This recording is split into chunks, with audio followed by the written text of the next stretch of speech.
Yeah, so Jake Paul got a fight with Mike Tyson, like an exhibition fight, kind of like.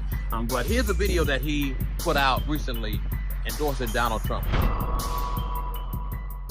Nervous, scared to make this video because of what it means in terms of my career, my life, people coming after me, more accusations, more turmoil, more division potentially. However, I just want to provide information to the potentially undecided voter, the things that I have seen over the past couple of years that have led me in a certain direction as to who I am supporting in this presidential election. And most of all, encouraging y'all to actually vote, encouraging y'all to actually do your own research and to base that research in the truth, not just reckless propaganda or your favorite pop star telling you to vote a certain way and you believing them because you love their song. And with that said, after watching this video, you shouldn't necessarily just listen to me either. Do your own research before you go and vote, but I highly encourage you to exercise your right to vote. Because I moved to Puerto Rico in pursuit of becoming a world champion in my boxing career, I have rescinded my right to vote. But that doesn't mean I can't present my 80 million large audience with proper facts, numbers, and data to encourage them to vote in the proper direction to quite literally save America. And I'll start off with something that bothered me recently was Tony Hinchcliffe, a comedian who made a bad joke. Obviously, he's doing his job, trying to be funny,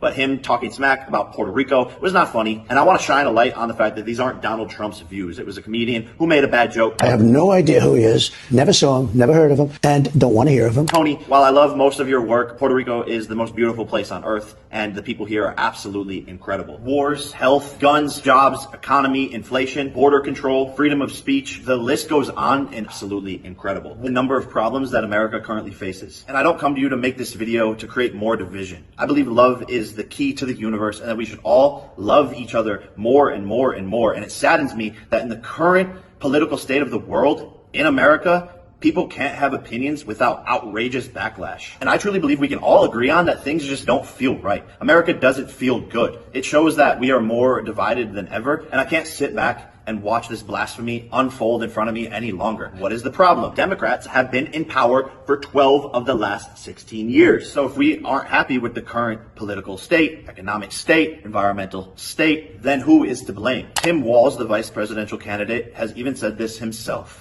We can't afford 4 more years of this. We can't have 4 more years of this. Even Tim says there needs to be change. And he's right. We need to change from Kamala Harris to the Republican candidate, Donald Trump. Tim, I remind you that your running mate, Kamala Harris, is vice president, currently in the office, and hasn't done anything while she's in office. Basically no accomplishments. Let's start with the chart of inflation during the Biden-Harris term. Their overall inflation is 20.2% compared to the Trump-Pence administration with an overall inflation of 6.7%. Statistically 14% better while Trump was running the economy. As you can see in every category, energy, gasoline, rent, and food, the numbers are exponentially lower and the lowest of the past 30 years of presidents. Again, regardless of your emotion, I'm just presenting you with facts. Do I think Donald Trump is a perfect human being? No, I don't think anybody on this planet is a perfect human being, myself included. Don't judge people off of a character that the media has portrayed them to be. Because Democrats control 90% of the US media, so they will paint a picture to y'all, and that picture is what they want you to see. And to be frank, I'm not concerned with Donald Trump's character flaws or what he's done in the past. What I'm concerned with is how good of a president is he? Because that is his job, and that is what's going to affect the people of this nation. Oh, Bill Belichick, so hard to work with. He's a dick to all of his players, but yet he's the most winningest coach in all of the NFL.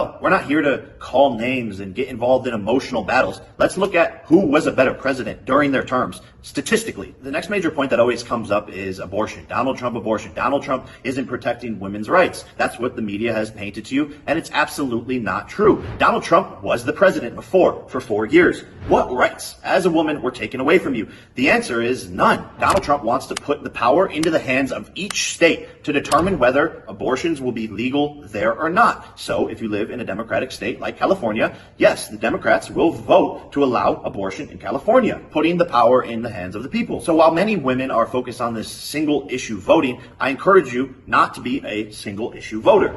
He was already president. And how many rights did you lose? 0. He's trying to protect women's rights. What do you think it is when we have men in women's sports? We have men in our personal spaces. What do you think it is when dangerous men come over the border? That's what protecting women and children is. Oh, he already said he's not going to do a nationwide abortion ban. He's not going to do it. Facts. And if you really cared about women and their opportunities and their lives, I think it would be better to have a president that doesn't want biological men competing in women's sports. How many opportunities over the last couple of years have been stripped from women who spend their whole entire lives in a sport, hoping for opportunities for it to be taken away by a biological male? And not to mention, biological men in women's restrooms. What world have we gotten to where that seems acceptable and that is a political discussion in any way, shape, or form? And as a future father, you will find me dead before I send my daughter to a school where men can go into her bathroom and where men can compete against her in sports. It's bullshit. That is taking away a woman's rights. And I don't hate trans people. It's not an attack against them. I believe adults should dress and act however they want,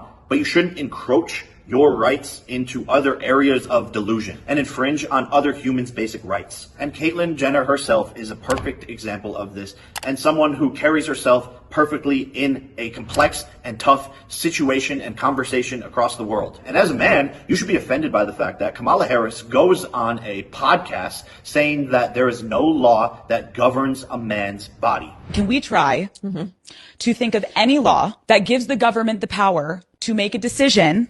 I know what you're going to ask. About a man's body. No. Is there any law? No. Hey, Kamala, what about the draft, which requires men to fight for their country, die, go to war, or face imprisonment and $250,000 in fines? What about that law, Kamala? As a man, that should frustrate you that she's neglecting the truth about what men do for this country. And women do so much for this country. But let's not make this a battle of sexes. Everyone is equally important in this discussion. And, sorry, Thor. Yeah, I know. It's madness. It's a crazy world. It's gonna be okay. Yeah, that's Thor. He's voting for Donald Trump. I would also argue that Donald Trump is protecting women by not letting 15 million illegal immigrants through the border. All right, everybody. So what do you think about entertainers, artists, celebrities? What do you think about them endorsing political candidates? Does it move the needle? Does it even matter at all? Anyway, let me know your thoughts. Put your comments in and let us know your thinking. Thank you again for listening to the AC Green Show, and keep following us. And subscribe to the channel and then ring the bell so we can go live with new content and you'll know we went live. All right. Love y'all.